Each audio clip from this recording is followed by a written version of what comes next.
लोकसभा चुनाव के बाद बंगाल में हुए पोस्ट पोल वायलेंस को लेकर बीजेपी ने एक हाई लेवल कमेटी बनाई थी और उस कमेटी ने आज अपनी रिपोर्ट जो है वो बीजेपी के राष्ट्रीय अध्यक्ष जेपी नड्डा को सबमिट कर दिया। हमारे साथ विप्लव देव जी हैं, पूर्व मुख्यमंत्री हैं त्रिपुरा के, उनसे बात करते हैं। वो उस कमेटी के कन्वीनर थे। सर, आप बंगाल गए, कहाँ आप गए, अपनी आपकी क्या बड़ी फाइंडिंग्स क्या है जो पोस्ट पोल वायलेंस हुआ उसको? देखिए, ये बंगाल में पहली बार हुआ ऐसा नहीं है। हर बार इलेक्शन के पहले, इलेक्शन के बाद एक कंटिन्यू प्रोसेस है और इस तरीके से लोगों को धमका के, डरा के राजनीति करना ही ममता बनर्जी का स्टाइल और उनका हैबिट बन चुका है।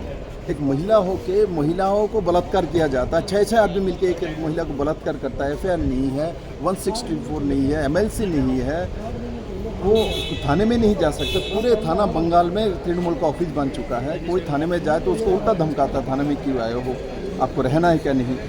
इस तरीके के व्यवहार और उस व्यवहार के ऊपर स्टैंप हाईकोर्ट ने लगाया। हाईकोर्ट ने इलेक्शन रिजल्ट के बाद 4 तारीख के बाद 21 जून तक कंटिन्यू केंद्रीय फोर्स रहने के लिए आदेश दिया था हाईकोर्ट ने। तो आदेश दिया तो हाईकोर्ट तो हम नहीं चलाते हैं ना, तो हाईकोर्ट ने जो विचारपति ने आदेश दिया, इसका मतलब उनको भी मालूम है जो ये पुलिस व्यवस्था टोटली ही उनके पार्टी भी बन चुका है, इसीलिए वो सेंट्रल फोर्स मांग रहे थे, उनको रहने के लिए आदेश दिया था।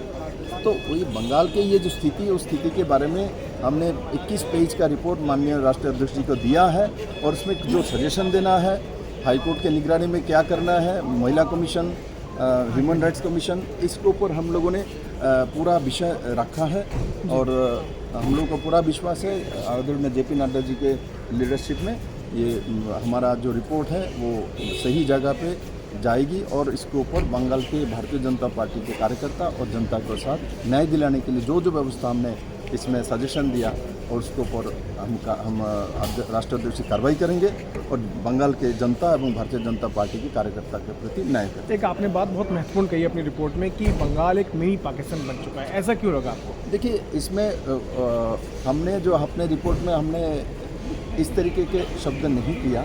हमने इसमें बोला जो इलीगल माइग्रेंट और रोहिंग्यास है बड़े मात्रा में वहाँ बंगाल में खुला दरवाजा करके रखे हुए हैं और इसके कारण से जो भारसाम्य है वो इलीगल तरीके से कोई आएगा, इलीगल माइग्रेंट होगा, स्वाभाविक तौर पर उन्हें इलीगल मानसिकता रहेगा। इलीगल मानसिकता और इलीगल माइग्रेंट से ही आप इलीगल काम कराते हो और आज जो भी ये प्रॉब्लम हो रहा है वो इलीगल लोग जो आए हैं इनके संख्या इसमें 80% है।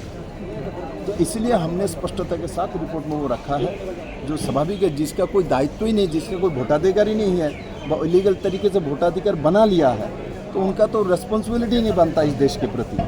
तो इस देश के प्रति उनको उनसे आप कुछ भी करा लो, उनको कोई विप्लव देव कुछ भी इसीलिए नहीं करा सकता। मेरा परिवार है, मेरे पास वोटर ID कार्ड है, मेरे पास आधार कार्ड है, मैं इस देश के रहने वाला हूँ, मुझे इस देश में रहना है, इनको तो कुछ भी करना है। सबसे गंभीर बात और मन विचलित कर देने वाली बात आपको क्या लगी अपनी विजिट के? सबसे बड़ी बात कुचबिहार में जो मैं मिला था मिशन हॉस्पिटल में, एक महिला, नाम नहीं बता सकता हूँ, उसके घर में इलेक्शन के बाद 4 तारीख रिजल्ट आने के बाद 400 लोगों के आसपास गए हैं तृणमूल के सपोर्टर। राखाल नाम से एक तृणमूल का स्थानीय कार्यकर्ता, उसके साथ उससे घर द्वार बुलडोजर से तोड़ दिया, उसके हस्बैंड को मारा, बच्चे को मारा और इनको निवस्त्र करके चेस्ट के ऊपर राखाल खुद बैठा और 6-7 आदमी ने उसको बलात्कार किया है, 20 आदमी ने उसको अत्याचार किया है। ये सबसे ज़्यादा दुखदायक है कि उस प्रदेश में महिला मुख्यमंत्री है। और जब मैं मिशन हॉस्पिटल में गया उसमें देखा उसका कोई FIR नहीं है, उसका कोई MLC नहीं है, उसका कोई 164 नहीं है। अब कहाँ जंगल राज बना के रखे हैं, इससे ज़्यादा बाहर वो SC कम्युनिटी की है। अब कहाँ चले गए? अब संविधान की बात करता है। पहले मैं जो संविधान लेकर घूमने वाले यहाँ पार्लियामेंट में घूमता है, तो कोई भी घूम सकता। जाओ ना जाकर बंगाल में उस गांव में जो मैंने बोला, वहाँ जाके राहुल गांधी और इनको बोलता हूँ, जाओ ना जाके संविधान लेकर वहाँ जाओ, पहुँचो, इनको न्याय दिलवाओ, तब मानेंगे जो आप संविधान की रक्षा के लिए काम कर रहे हैं। यहाँ आके आपने शपथ ग्रहण के समय दिखा के कर लिया, उससे नहीं बनता। जनता के पास जाओ, गरीब के पास जाओ, SC ST के वंचित लोगों के पास जाओ, उनको न्याय दिलाओ, बंगाल में जाओ। जी, तो बीजेपी ने अपनी रिपोर्ट जो है वो सबमिट कर दी है पोस्ट पोल वायलेंस बंगाल में हो उसको लेकर और कई सारी बातें उस रिपोर्ट में बीजेपी की कमेटी के द्वारा कही गई है। दिल्ली से मैं पीयूष मिश्रा, आज तक।